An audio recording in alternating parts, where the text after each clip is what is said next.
सनक कई है। एक सनक साजिद रशीदी की है तो एक सनक किसकी है? ट्रंप की।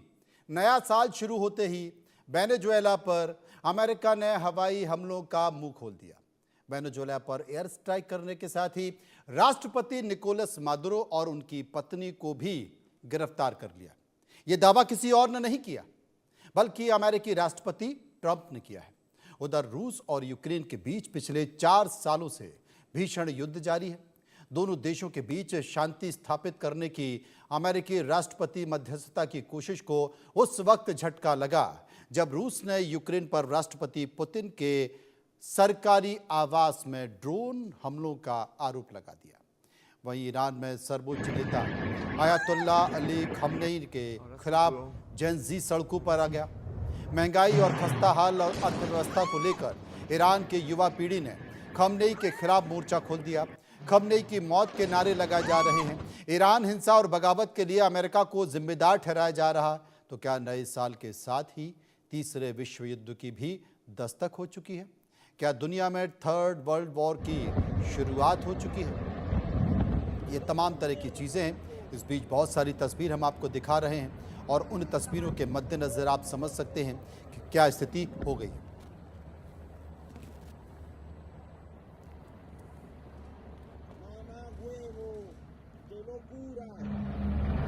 आपको बता दें कि किस तरीके से दहला धमाकों से काराकास, जैसा कि आप तस्वीरें देख रहे हैं, वेनेजुएला की राजधानी काराकास में हुए बम धमाके। कम से कम 7 बड़े धमाकों से वेनेजुएला दहल गया है। आसमान में कम ऊंचाई पर उड़ते लड़ाकू विमानों की गड़गड़ाहट ने दहल गए लोग और घबरा गए लोग। इसके साथ साथ अमेरिकी सेना ने इस ऑपरेशन को अंजाम दिया। अमेरिकी सेना की सबसे घातक यूनिट डेल्टा फोर्स ने इस ऑपरेशन को अंजाम दिया। वेनेजुएला में इस वक्त अफरा तफरी का माहौल है। इमरजेंसी लागू कर दी गई है। वहीं अमेरिकी राष्ट्रपति डोनाल्ड ट्रंप का यह दावा है कि अमेरिका के साफ तौर पर ट्रंप साहब ने कहा है कि सोशल पोस्ट के जरिए यह जानकारी दी है कि वेनेजुएला के राष्ट्रपति निकोलस मादुरो को गिरफ्तार कर लिया गया है। निकोलस मादुरो को जब उनकी पत्नी के साथ गिरफ्तार किया गया है, दोनों पति पत्नी को गिरफ्तार कर देश से बाहर ले जाया जा रहा है। जल्द ही पूरे घटनाक्रम को लेकर एक प्रेस कॉन्फ्रेंस भी की जाएगी। इस बात का जिक्र किसी और ने नहीं बल्कि अमेरिकी राष्ट्रपति डोनाल्ड ट्रंप ने कहा है। प्रेस कॉन्फ्रेंस के जरिए ऑपरेशन से जुड़ी सभी जानकारियां दी जाएगी और यह भी बताया जाएगा कि अगर वेनेजुएला के राष्ट्रपति और उनकी पत्नी को गिरफ्तार किया गया है तो आखिर उनका कसूर क्या है। आपको बता दें कि कौन है निकोलस मादुरो, है कौन। साल 1962 में उनका जन्म हुआ था और वहीं से उन्होंने अपने करियर की शुरुआत की थी। इसके साथ साथ वो ड्राइवर थे, मेट्रो के यूनियन लीडर भी थे। उसी तौर पर उन्होंने काम शुरू किया। पूर्व राष्ट्रपति ह्यूगो चावेज के सबसे ज़्यादा भरोसेमंद साथी थे मादुरो। 2006 से 2013 तक विदेश मंत्री के तौर पर उन्होंने काम किया। ALB और CELAC जैसे क्षेत्रीय गुट बनाने में उनकी काफ़ी अहम भूमिका भी रही। साल 2012 में निकोलस मादुरो को उपराष्ट्रपति नियुक्त किया गया और 2013 में ह्यूगो चावेज की मृत्यु के बाद मादुरो अंतरिम राष्ट्रपति बने और तब से वो राष्ट्रपति हैं, लेकिन लगातार वो अमेरिका की आंखों में खटकते रहे हैं।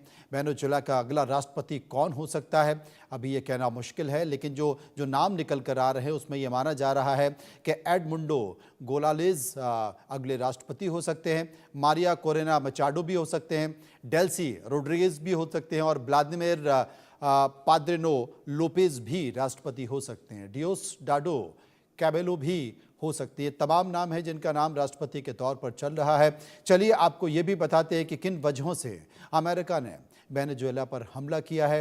ये बड़ी महत्वपूर्ण और ख़ास बात है जिसमें ये पहली वजह जो सामने निकल कर आ रही है वो ये आ रही है कि अमेरिकी राष्ट्रपति डोनाल्ड ट्रंप ने ये आरोप लगाया था मादुरो के ऊपर कि मादुरो की नीतियों के कारण लाखों वेनेजुएलाई लोग अमेरिका पहुंच गए हैं।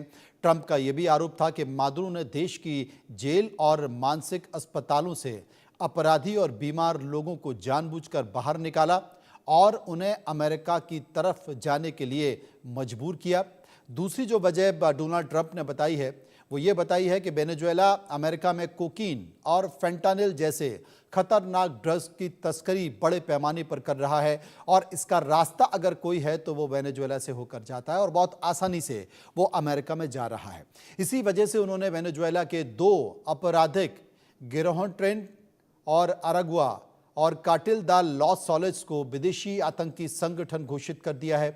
ट्रंप ने यहां तक आरोप लगाया कि कार्टेल दा लॉस सॉलिड्स की लीडरशिप खुद राष्ट्रपति मादुरो कर रहे हैं।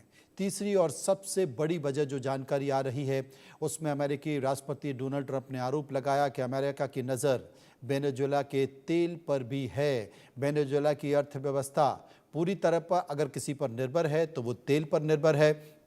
देश रोज करीब 9 लाख बैरल तेल निर्यात कर रहा है।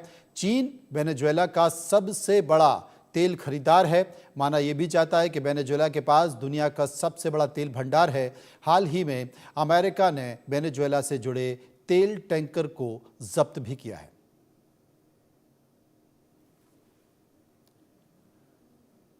और एक और राजनीतिक खबर आपको बता दें, सांसद का